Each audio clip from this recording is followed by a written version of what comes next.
je vais les dire. Big up, merci. Nous allons comme ça donc passer la parole à monsieur Henri Ndjoko, tant que moi. Il nous parlera de la situation des prisonniers politiques. Et soyez tranquille, je connais Henri comme quelqu'un qui est toujours très bref, même dans sa façon de faire des choses, vous allez voir. La démonstration sera faite tout à l'heure. Merci, monsieur Henri.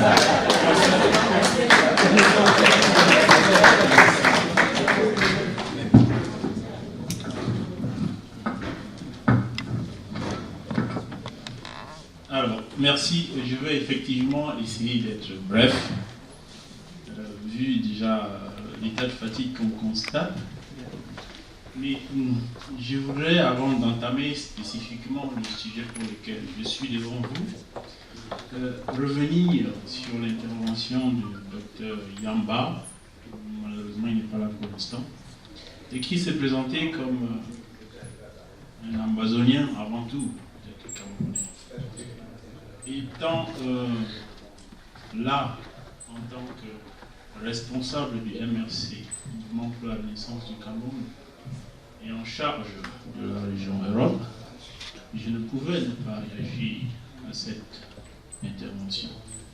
Tout simplement pour lui dire que le MRC a, dans son projet de société de 2012, inscrit le problème anglophone comme un des problèmes majeurs de notre pays.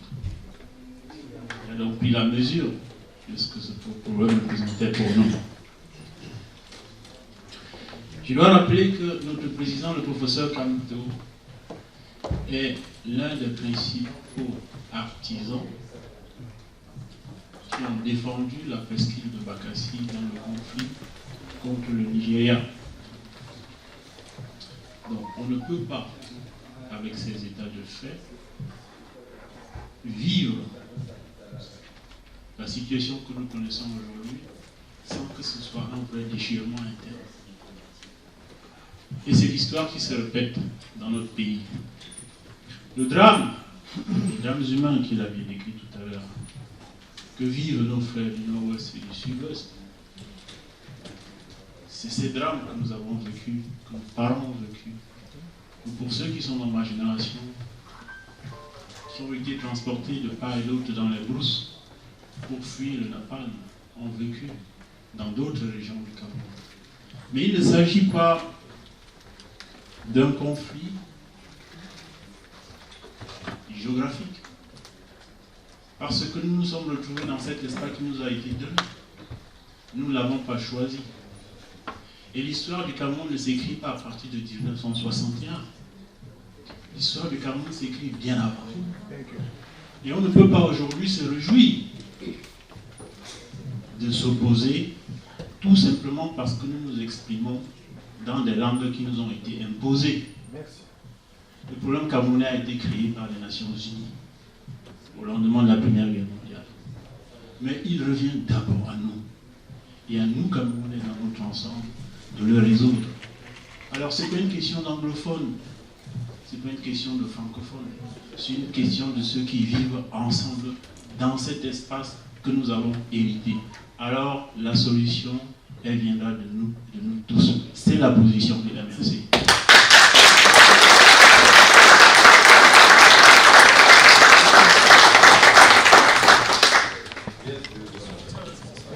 Il m'a été demandé, dans mon intervention, pour être bref, de parler de la situation de nos prisonniers politiques. Alors d'abord quelques chiffres. Ils étaient plus de 200 à être interpellés pour les premières séries de janvier et la deuxième série de juin. Une cinquantaine a été libérée tout récemment. Donc il en reste à peu près entre 160 et 170 aujourd'hui. Ces prisonniers sont appelés la mutinerie du mois dernier, ont été pour certains répartis sur plusieurs prisons, dont Fou, Balmayo, Izeka et Yaoundé. Yoko aussi. Ce qui complique un peu la situation pour nous dans l'organisation de la prise en charge, de leur prise en charge. Alors, cette prise en charge, elle est journalière, pour faire bref. Et je voulais simplement me limiter à cette prise en charge parce que les tortures que vous avez, qu'ils ont subies, nous les connaissons. Mais je voulais revenir sur ce que ça nous coûte, nous, MRC, de prendre en charge ces prisonniers politiques. Il faut les nourrir tous les jours. Il faut les soigner quand ils sont malades. Il faut s'occuper de leur famille. Parce que vous avez des gens qui, du jour au lendemain, et pour la plupart des chefs de famille, se sont retrouvés dans une situation qui n'était du tout pas envisagée, qui n'était du tout pas prévue. Et on connaît des drames avec des hommes qui ont 2 femmes, 15 enfants. J'extrapole. Exprès. Avec des jeunes qui entrent dans la vie active et qui fondent leur famille, qui se trouvent débrouillards que nous sommes dans notre pays, avec des loyers à payer, avec une femme qui ne fait rien, avec 2 enfants, et qui du jour au lendemain se retrouve sans ressources. L'homme, le mari, est le seul pourvoyeur de revenus dans ce foyer. Alors des situations comme celle-là, il faut s'en occuper. Donc de ces familles, nous nous sommes organisés pour essayer de nous en occuper comme nous le pouvons. Et je dois à ce titre saluer la solidarité des Camerounais, surtout de la diaspora, qui régulièrement répond aux appels de dons que l'ensemble des structures de la MRC formule à leur endroit. Les contributions se font très généralement en ligne, soit aux États-Unis, soit en Europe, sur les différents canaux de collecte mis en place par nos différentes représentations. Donc, la prise en charge journalière se chiffre avec les dernières complications du fait du déplacement des prisonniers dans différentes prisons du Cameroun, à peu près 500 000 francs CFA par jour. Donc, pour nourrir ces prisonniers. À côté, il faut donc assurer la prise en charge sanitaire, comme je disais tout à l'heure, pour ceux qui ont été brutalisés. C'est le cas de notre premier vice-président, dont vous avez vu l'état, et qui nécessite plusieurs examens, plusieurs prises en charge. En connaissant l'état de nos installations ou de notre plateau technique local, ça représentait quand même un coût non négligeable, parce que les centres compétents pour lesquels cette prise en charge peut se faire de manière adéquate ne courent pas les rues. Donc il y a également la prise en charge de ces familles, comme je disais, où il faut très souvent se substituer au chef de famille en payant le loyer, en assurant la nutrition de ces familles qui se retrouvent sans revenu, et plus récemment, avec cette rentrée, en assurant la prise en charge des frais de scolarité. Et d'après le dernier recensement que nous avons fait pour l'ensemble de nos prisonniers, les chiffres que nous avons actuellement situent l'ensemble des enfants dont il faut supporter la scolarité à au moins 370 enfants. Et cela va de la maternelle à l'université. Et certains sont dans des institutions privées et suivent des formations pour lesquelles parfois, rien que la scolarité dépasse le 1 million de francs. Alors on se trouve devant un drame où nous devons nous organiser, où nous devons solliciter la bienveillance et la générosité des Camerounais pour pouvoir faire face à cette situation.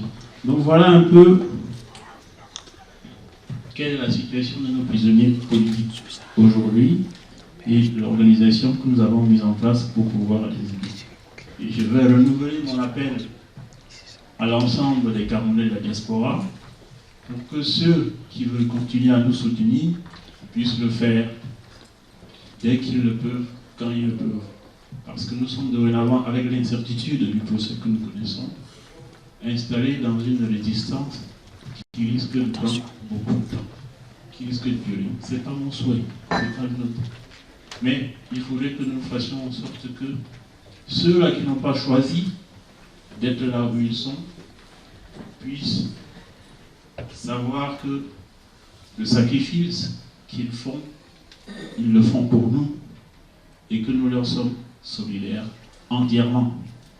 Donc pour ceux qui veulent aider, il y a le site du MRC qui existe et sur lequel vous avez l'ensemble des moyens de paiement existants que vous pouvez utiliser. Ça peut être un virement bancaire, ça peut être un virement sur le compte PayPal. Vous avez votre choix. Mais il faut toujours vous dire que ce n'est pas le montant qui importe. C'est le geste. C'est le geste qui prime. Nous ne devons pas laisser ces familles, nous ne devons pas laisser ces amis politiques dans l'incertitude.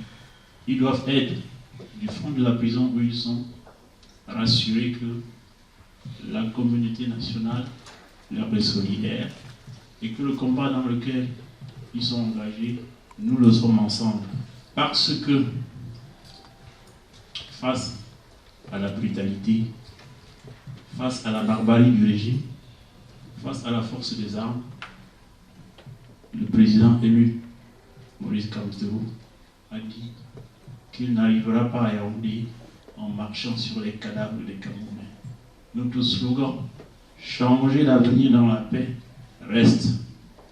Et face à cette barbarie, le MRC opposera l'intelligence et la force du droit. Merci.